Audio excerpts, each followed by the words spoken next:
Salut la chaîne secrète, on est vendredi et le vendredi c'est les questions les amis. Je suis ravi de vous retrouver pour ce nouveau daily. Bon, la dernière fois j'ai fait un daily vraiment long et j'ai l'impression que ça vous a plu. Ça vous a plu parce que j'ai reçu plein de retours et puis j'ai regardé, j'ai pas fait énormément de vues, mais d'ailleurs on va en parler de ça, du fait de créer des vidéos et de ne pas faire de vues dans les questions que j'ai sélectionnées. Mais en tout cas, vous avez vu, dernièrement je vous ai demandé de me poser des questions plutôt personnelles plutôt que sur la tech et le business. Et c'est cool, j'en ai reçu une dizaine. Alors je suis désolé les amis, je ne peux pas toutes les traiter. Je vais faire en sorte que ce daily soit plus long. Mais pour être honnête avec vous, j'ai sélectionné les 4 plus intéressantes selon moi. Alors on y va, on commence. Cyril, mon cher ami qui est dans le bootcamp et qui me suit depuis un bon bout de temps. Comment trouves-tu l'inspiration après des centaines de vidéos? Alors, pour ceux qui ne le savent pas, ça fait des années que j'ai des chaînes YouTube, que je crée du contenu. Et alors, c'est souvent du contenu faceless, c'est-à-dire des chaînes YouTube qui ne sont pas à mon nom, ni avec mon visage, ni moi qui apparaît, ni ma voix, ni rien. Mais en fait, j'ai aussi une chaîne YouTube qui s'appelle Code with Guillaume avec 180 000 abonnés sur lequel je publie des cours de code. Bon, bientôt, je reviens. Ça fait longtemps que je dis ça, mais ça fait longtemps que je n'ai pas publié de vidéo. Je crois que ça fait 4 mois, j'ai regardé. Mais c'est pas grave. Et en fait, ce qui se passe, c'est que la création de vidéos, comme la création de contenu, c'est un dirty job. Je vous explique pourquoi. La vérité, c'est que, les amis, il faut être honnête, si on n'est pas créatif, ça ne sert à rien de créer du contenu. Parce qu'en fait, ça sonne faux. Pour créer du contenu, il faut être quelqu'un de créatif. Et dans les boîtes, par exemple, alors j'avais dit qu'on ne parlerait pas de business, mais j'ai obligé de revenir là-dessus. Dans les boîtes, par exemple, il y a toujours quelqu'un au marketing qui doit être créatif, en fait, qui fait le boulot pour les autres. Et vous, malheureusement, si vous n'êtes pas créatif et tout ça, etc., ben vous allez essayer du contenu, mais ça va sonner faux, ça ne va pas sonner authentique et tout ça, etc. Et si j'ai un conseil à vous donner, c'est essayer d'être authentique pour vous lancer si vous n'êtes pas créatif. Bon. Moi, je ne dis pas que je suis créatif, mais en tout cas, j'ai tous les jours, des envies de contenu, de créer du contenu. Tous les jours. Le matin, quand je me lève, je vous l'ai dit, je fais entre 2 et 3 vidéos par jour. Depuis 2021. Le matin, quand je me lève, j'adore faire ce daily, les gars. C'est mon nouveau bébé, cette chaîne. Je l'adore.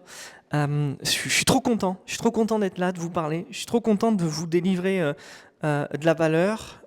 Et si je vous intéresse, si ma petite vie vous intéresse, ben, je suis très content aussi. Je vais être honnête avec vous.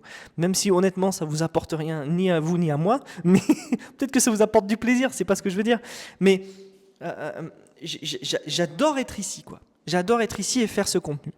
Donc, j'ai toujours de l'inspiration, j'ai toujours des sujets. Aussi parce que je parle à beaucoup de monde.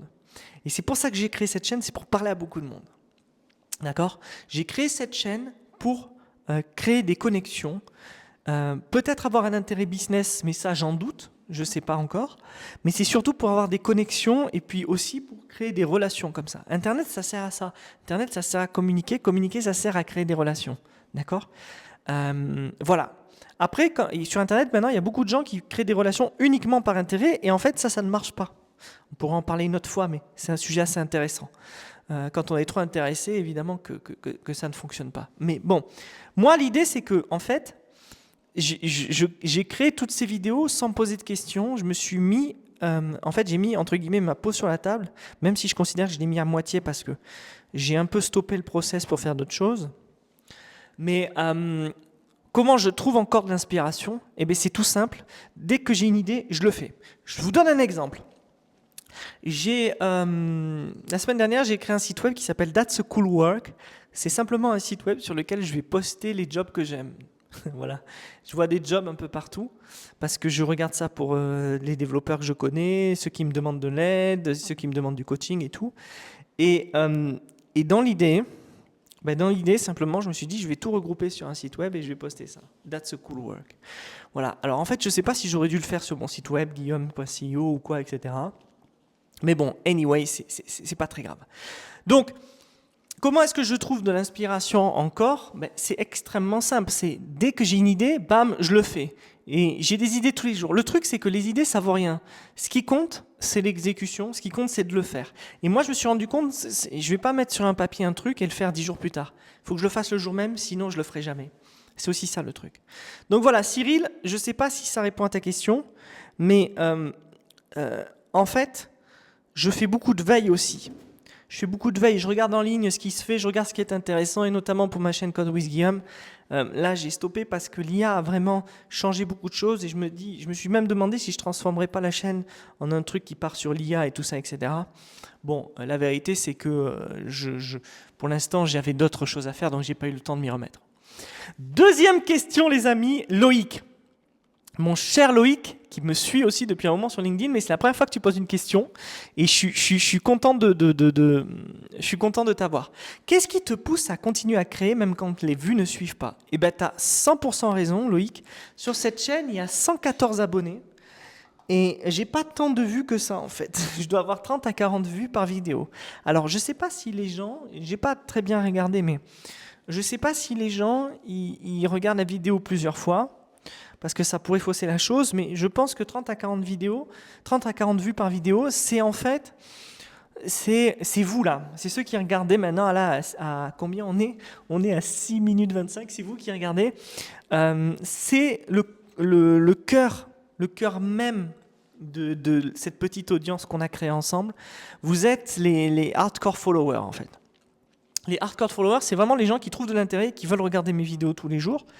Et je les connais un peu, je vous connais un peu puisque vous venez me parler, et peut-être qu'il y en a certains que je ne connais pas encore. Et Loïc, je ne savais pas que tu étais dedans, mais via LinkedIn, j'ai compris que tu regardais aussi. En fait, c'est vous là, c'est vous qui êtes là depuis le début. Et rien que le fait que vous regardiez, ça me pousse à continuer les vidéos alors que je ne fais pas de vues. Le but, je vous l'ai dit dès le départ, n'a jamais été de faire des vues ou d'avoir des followers. Le but, effectivement, a été de grandir. C'est toujours de grandir, évidemment. C'est fait pour ça, en fait. Les réseaux sociaux, c'est fait pour se créer un réseau, se créer une audience, évidemment. Mais le but aussi, il est de délivrer de la valeur. Et par extension, pour moi, le but est entre guillemets, de me challenger, de me dire, ben vas-y, est-ce que tu es capable de faire un daily? C'est aussi surtout pour ça que j'ai lancé la chaîne. Et adviendra que pourra, on verra ce qui arrive, tu vois. Et j'ai commencé à faire ça il y a quelques temps et je suis ravi, ça me procure du plaisir. Et c'est peut-être la raison principale pour laquelle je fais ça tous les jours. C'est que, en fait, j'adore faire ça. Je me lève le matin, c'est mes 10 minutes. Je vais faire mon daily. Bon, ça, je déjeune, évidemment, les amis, vous comprenez bien. Vous voyez l'heure, des fois, dans mes vidéos, il est 11h et quelques. Mais j'adore faire ça. Ce qui me motive, c'est la passion, en fait. C'est le plaisir que ça m'apporte de venir ici et de le faire tous les jours. C'est surtout ça qui me motive. Et les vues, écoutez, j'ai 30, 40, 50 vues par vidéo. C'est très bien, les amis. Je suis content. Si j'en avais 500, je me dirais « Oh, c'est cool ». Si j'en avais 5000, je dirais « Oh, c'est génial ». Si j'en avais 50 000, je me dirais « Mais c'est dingue, ça me dépasse ». Mais c'est pas pour ça que je le fais. Si ça doit venir, ça viendra. Si ça vient pas, c'est pas grave, je ne regretterai pas. Et cette chaîne, je ne la supprimerai jamais, ni ces vidéos-là. Voilà ce qui me pousse à continuer à créer. C'est surtout de vous parler, de vous délivrer de la valeur et d'échanger avec vous, quoi. Donc, si vous avez des questions, toute la semaine, posez-les-moi, envoyez-les-moi par LinkedIn. Et voilà. Comment tu gères la pression de devoir toujours être intéressant ou original, Adrien? Alors, c'est vrai que la question d'être intéressant ou d'être original, c'est quelque chose d'important, et surtout pour les Français qui se disent « il faut absolument que je fasse quelque chose d'original pour que ça marche », ce qui est complètement faux. On peut très bien copier et même faire mieux, et ça marche. Moi, j'ai pas la pression d'être toujours intéressant, original. Alors, je vais pas vous dire que des fois, je commence à enregistrer ce daily, puis je l'arrête et je me dis c'est de la merde et je fais autre chose. D'accord? C'est pas ce que je suis en train de vous dire.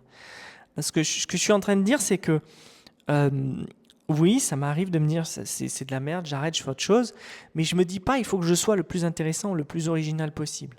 Sinon, je ferai pas des daily comme ça face cam.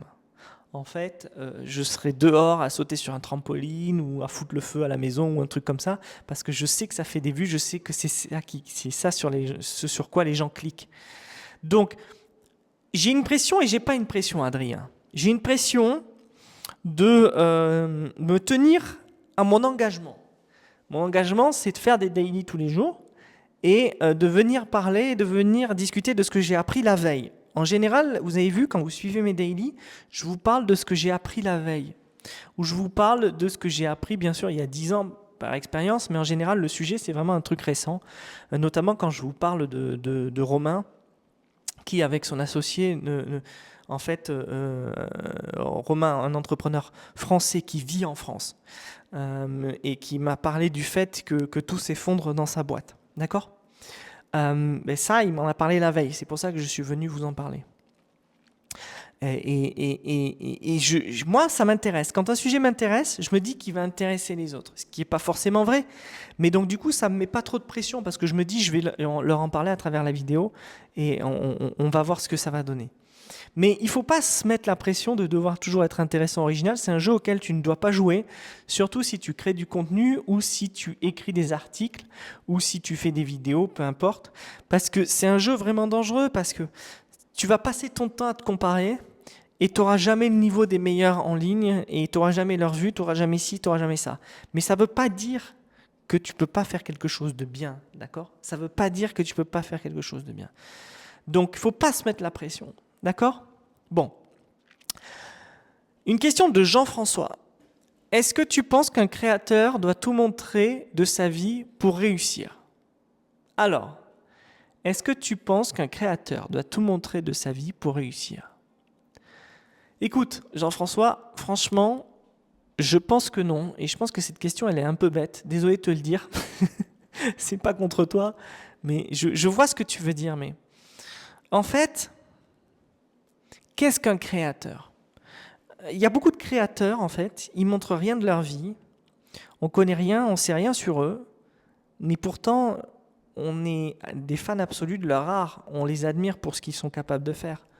Donc, on n'a pas besoin de montrer sa vie sur Internet pour réussir. Alors déjà, réussir, je comprends ce que tu veux dire, pour être célèbre et riche et heureux. 3 choses qui ne vont jamais ensemble, d'ailleurs. Sur les 3, vous pouvez en choisir que 2. Je ne sais pas si vous avez déjà réfléchi à ça. Mais pour être successful, quoi. Voilà. Je pense que c'est ça que tu as voulu dire. Il y a beaucoup de créateurs qui montrent rien de leur vie, et quand ils te montrent leur vie, en fait, c'est du fake, c'est du faux, tout le temps. C'est tout le temps du mensonge, tout le temps de l'apparence, et c'est le jeu. Et il faut jouer ce jeu-là, parce que ce qui compte, c'est ce que les gens croient, et non pas ce que tu fais réellement, malheureusement sur les réseaux sociaux. Et moi, c'est pour ça que j'aime bien suivre des petites chaînes, des chaînes originales sur YouTube, parce que c'est des gens qui font pas semblant. Et les gens qui font pas semblant, en fait, ben souvent, c'est là qu'il y a les pépites d'or. C'est là où on trouve les trucs les plus valuables. Je ne sais pas ce que vous en pensez. Les grosses chaînes, les gens qui ont des millions de dollars et qui vous expliquent comment faire et tout ça, etc. En disant, ben c'est facile, mets dans la crypto, mets dans le real estate et tu deviendras super riche et tout. Ça ne marche pas, les amis. Et pourtant, c'est vrai que c'est les plus connus parce que, en fait, le but des gens qui regardent ça, c'est pas de faire comme lui, c'est ils rêvent d'être lui. Et le propre d'un rêve, c'est que ça ne devienne jamais réalité. Ça ne devient jamais la réalité. Tous les gens qui regardent tous ces influenceurs-là, ils ne deviendront jamais ces influenceurs-là. Et ils refusent de se l'admettre, je pense, consciemment ou inconsciemment. Mais voilà. Donc, tout montrer de sa vie en tant que créateur pour réussir, tu n'as pas besoin de ça. Il y a des gens qui ne montrent rien du tout de leur vie et qui réussissent, qui sont très, très, très successful. D'accord ? Donc, à partir de là, dis-toi que ton chemin, c'est un chemin unique. Et il n'y a que toi qui vas réussir à trouver ta recette du succès, j'ai envie de dire. Le succès, c'est propre à chacun, en fait. Chacun a sa vision du succès. Moi, j'estime que j'ai eu tout le succès que je voulais avoir. Franchement, si j'en ai plus, tant mieux, c'est bien. Mais je suis très content de là où j'en suis. Je suis très content de ma vie avec mes enfants et tout. Et ma femme, je suis super. J'ai ce studio, je suis top, j'adore être là. C'est un plaisir de fou. Donc, J'estime que j'ai réussi et vous savez rien de ma vie. Enfin, vous savez maintenant que vous suivez les daily, mais, mais voilà. Bon, les amis, je vous remercie d'avoir regardé ce daily. Un daily un peu plus lent, un peu plus court que le précédent. Le précédent, j'ai vraiment fait, ça a vraiment bien marché. Voilà, je vous souhaite une bonne semaine et on se retrouve lundi. Ciao!